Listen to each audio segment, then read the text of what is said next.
Rebonjour tout le monde et re-bienvenue ou bienvenue si vous êtes nouveau. Donc, on continue avec une saison avec les loups de Catherine Nisonnier. Donc, Clément veut faire des photos. Moi, je ne crois pas que c'est une bonne idée. Donc, on va voir si c'est une bonne idée ou non.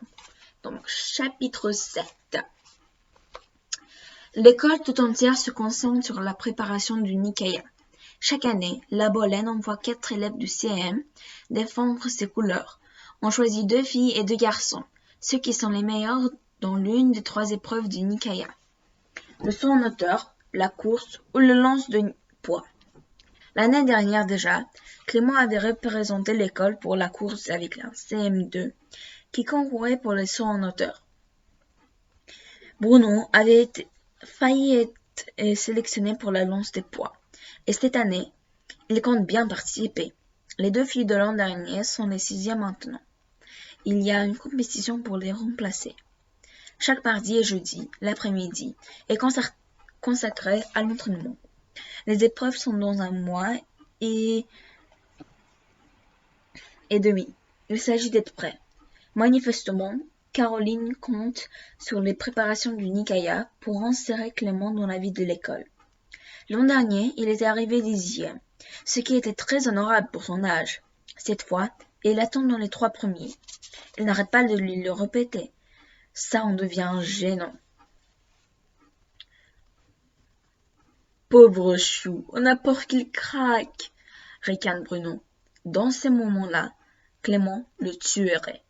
D'autant que Bruno réalise de très bons scores avec son poids, sans encouragement particulier, car on le trouve assez solide pour affronter la compétition lui. Clément serre les dents et revient sur la ligne de départ. 7 secondes 9, rappelle Caroline, son chronomètre à la main. Tu peux faire mieux. Clément respire au fond pour se décontracter. Difficile sur le regard ironique de Bruno. Il se place en position de départ. Go! Clément a l'impression de donner le meilleur de lui-même. 7 secondes 7. Annonce Caroline. C'est mieux. Bruno n'est approuvé. Le plus pénible avec lui, c'est son assurance. Rien ne l'atteint, rien ne le démoralise. Il est sûr de figurer parmi les premiers au Nikaya. Des filles l'adorent. Il nage comme un poisson. Il sait tenir un fusil. Il est allé plusieurs fois à la chasse avec son père. À l'école, il ne fiche pas de grandes choses. À quoi bon se fatiguer? Les diplômes ne servent à rien pour tenir un restaurant. Son père n'a que le brevet et il se débrouille très bien. Bruno est heureux de vivre. Clément, beaucoup moins. Pourtant, c'est vers lui que vient Nicolas. Mais même cela n'affecte pas Bruno. Que les gamins jouent avec les gamins, c'est normal. Lui, il va discuter avec Stéphanie. Alors ta mission, elle avance? Demande Nicolas, en s'asseyant par terre à côté de Clément. Il attend son tour. Caroline profite de l'entraînement des grands pour faire travailler l'ensemble de la classe. Il faut préparer la relève pour les années suivantes. Doucement, reprend prudemment Clément. Il se fait méfier maintenant de l'habileté de Bruno à extorquer des confidences à son frère. C'est difficile, dangereux, reconnaît Clément, content de voir briller les yeux de Nicolas. Dégagez le fond de terrain pour lancer de poids, ordonne Caroline. Les lanceurs ici, à côté de la ligne. Bruno gonfle ses biceps sous le nez de Stéphanie qui rit. Clément détourne les yeux. Ce rire lui mord le cœur. Bruno attend son tour en sautillant pour garder ses muscles chauds. Pour chaque épreuve, le meilleur passe en dernier. Ça évite de décourager les moins bons. Et ça permet aussi aux champions de marquer sa supériorité. D'une détente que Clément doit reconnaître foudroyante, Bruno tourne sur lui-même et dans son élan lance le poids de 205 grammes, comme une balle de tennis. 32 mètres! S'exclame Caroline en étalant son décamètre sur le sable. Ton record! Bruno ne bouge même pas le torse. Il lui suffit de tourner la tête pour capter le regard admiratif de Stéphanie et la fierté nuancée d'envie de son frère. Que Bruno lui suive Stéphanie, Clément s'y attend, mais il ne lui laisserait pas Nicolas. Tu sais, lui glisse-t-il alors qu'il se retourne en classe, personne n'a jamais accompli la mission que ma mère m'a confiée. Si je réussis, je serai le premier. Clément ne ment jamais. C'est la seule qualité dont il se vante. S'il dit que personne n'a jamais fait ce qu'il entreprend, Nicolas le croit. Seulement il aimerait bien en savoir plus. En fait, Clément n'est sûr de rien. Les loups sont tellement méfiants, ça l'étonnerait que quelqu'un ait déjà réussi à apprivoiser une louve en période d'allaitement. Mais ça vaut la peine de vérifier. Aussitôt rentré, il s'installe au bureau de sa mère.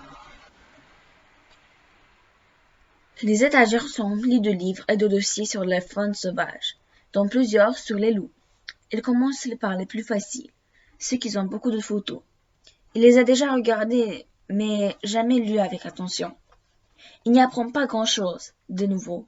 Il connaît déjà la façon de s'organiser des loups, leur vie en meute, les célibataires au service du groupe dominant, la dimension des territoires de chaque meute.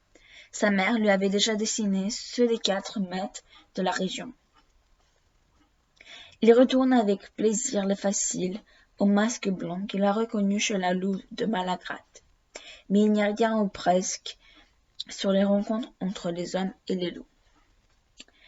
Clément doit feuilleter un bon moment dans les rayages pour trouver ce qui l'intéresse. Le récit du biologuier américain qui a vécu plusieurs mois dans le Grand Nord pour observer une meute. Le biologiste américain, le livre, c'est Le Loup Blanc de David Meek, qui s'est écrit en 1989. Oui, vous voulez savoir. À force de persévérance, il a fini par localiser leur lieu de réunion, puis la tanière où la louve avait mis bas. Comme Clément et Agnès, il avait le mal protéger la louve et la nourrir. Puis le petit sortit au grand air. Il a même suivi la meute dans ses chasses. Le livre est tellement passionnant que Clément l'emporte dans son lit et continue à le lire pendant la moitié de la nuit. Il a des tas de détails rigolos sur la vie de cette famille de loups, auxquels le chercheur a fini par donner des surnoms sur les reconnaître. Mais à aucun moment il ne leur a apporté de la nourriture et de l'eau.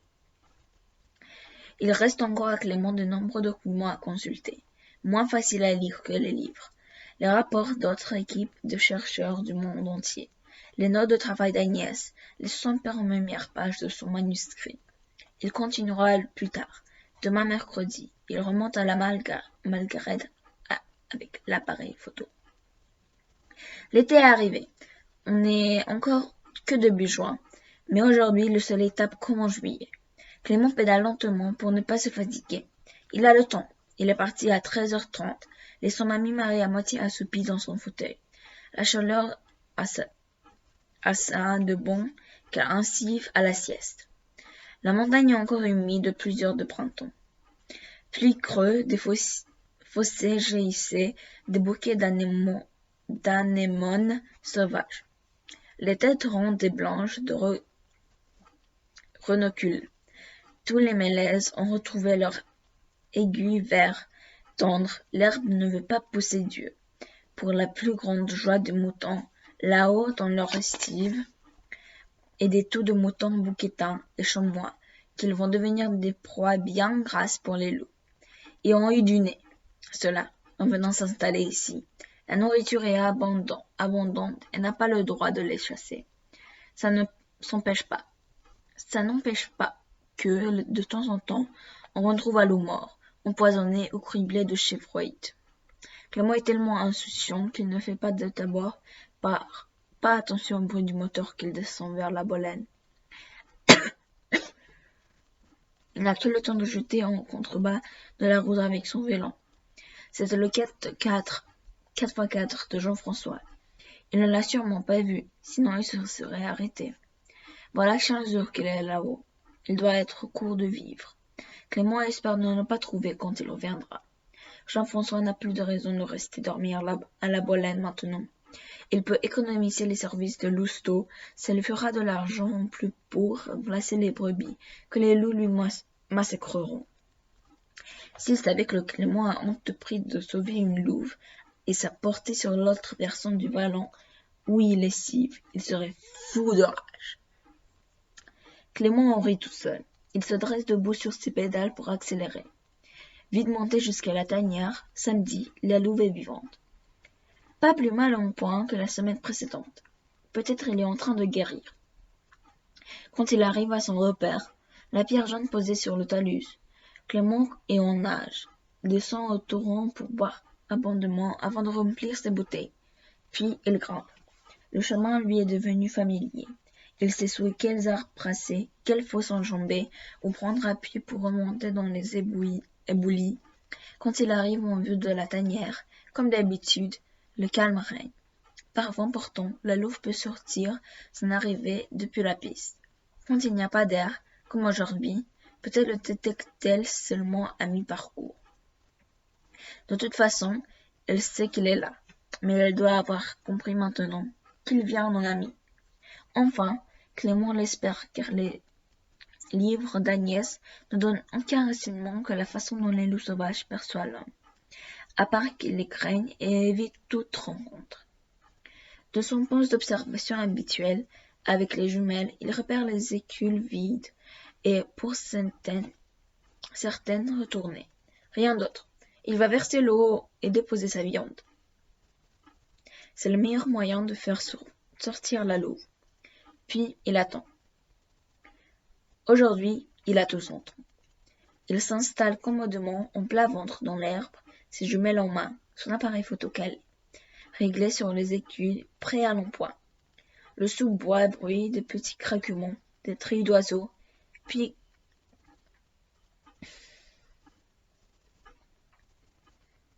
du glou-glou de cascade de la planche qui monte faiblement jusqu'ici. Des fourmis se promènent sous son nez, transportant les provisions plus grosses qu'elles. Pour un peu, il somnolerait. Et, comme les autres fois, la louve sort sans un bruit. Elle s'arrête longuement pour humeur de l'alentour. A-t-elle reconnu l'odeur de Clément?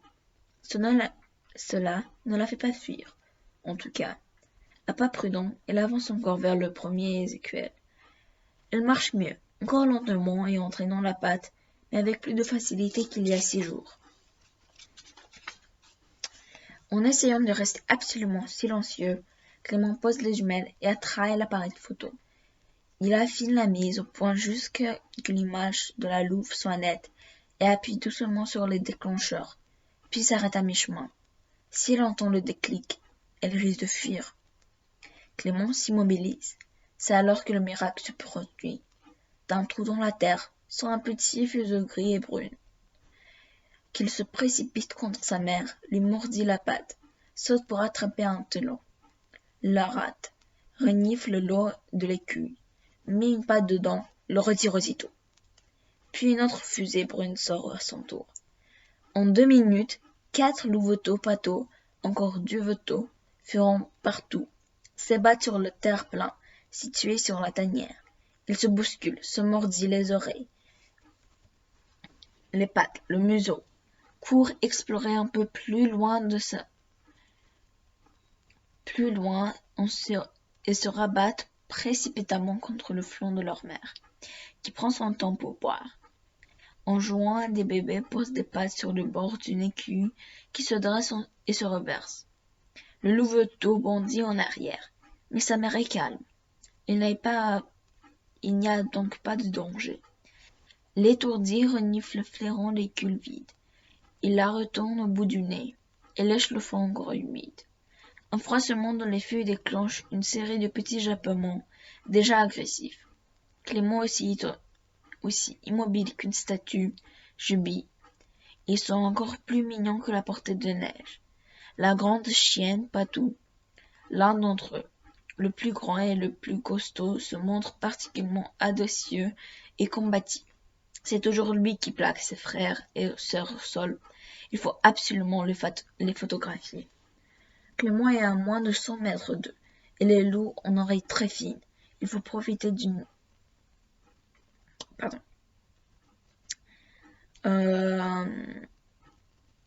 d'une bagarre pour que les jappes d'excitation masquent le déclic de l'appareil. Les louveteaux lui facilitent la tâche. Ils se mettent tout à sauter ensemble, le museau tendu vers le malheureux papillon qui a eu la mauvaise idée de passer par là. Clic! Une photo. Les petits n'ont rien entendu. La mère a levé la tête. Clément n'ose même plus respirer. Il y a une illustration avec la louve et ses petits. Voilà. Non, non. Ah, perdu la page. Elle reste bien 5 minutes mobile, aux aguets, avant de s'intéresser à nouveau aux morceaux de viande. Les petits se bousculent pour mordiller le museau de la mère jusqu'à ce qu'elle ait regruite une partie de son repas. C'est la foire d'empoigner pour en avaler la plus possible. Ils se bousculent et continuent d'impatience. Clément profite pour prendre plusieurs photos. Cette fois, la louve ne bronche pas. Il reste près d'une demi-heure, aussi immobile que possible, à observer les jeux de louveteaux. Il en a même un, l'homme plus téméraire, qui s'est avancé dans cette direction, le trouve au sol, comme s'il suivait une piste. Mais il n'a pas poussé sa reconnaissance jusqu'à bout. Clément se demande comment aurait réagi la louve en voyant son petit nez à nez avec un humain. Il a pris 12 photos. Il est tard, il doit rentrer. Mais comme il s'accroupit pourtant très lentement, la louve regarde dans cette direction, oreille dressée. Clément s'immobilise. Elle ne relâche pas sa garde. Elle ne le connaît sans doute pas assez pour lui faire confiance. Elle juge plus prudent de rassembler sa troupe et de repousser sous terre, à l'abri. Clément attend qu'il ait disparu pour se relever et dévaler la porte. Ça, c'est le chapitre 7. Donc, je crois qu'il a fait une très mauvaise idée de faire des photos. Pourquoi? Parce que si quelqu'un voit les photos, si quelqu'un les trouve, la louve et le louveteau sont en danger et ils peuvent mourir. Parce qu'il y a des photos d'eux. Même si Clément dit que non, il va juste les faire je ne sais pas quoi, quelqu'un va les trouver. Je le sens que quelqu'un va les trouver. C'est très beau que les louvetons ont sorti. Et je voulais plus vite que les louveteaux sortent, qu'on ait une description de comment ils sont, comment ils s'agitent, comment ils jouent, tout ça. Donc je suis très joyeuse et heureuse qu'on a vu les louveteaux. Donc, je ne crois pas que je vais pouvoir aujourd'hui en faire. Peut-être demain, je vais pouvoir encore lire des chapitres, mais je ne sais pas. On est au milieu maintenant, effectivement, et je suis très heureuse. Je crois qu'on a plus. Peut-être. Combien de chapitres est-il? Il a 14 chapitres, donc oui. Parce qu'on va terminer le 7e chapitre, on est au milieu. Et je suis très contente. Ok, je parle trop, non? Donc, on se revoit la prochaine fois. Au revoir!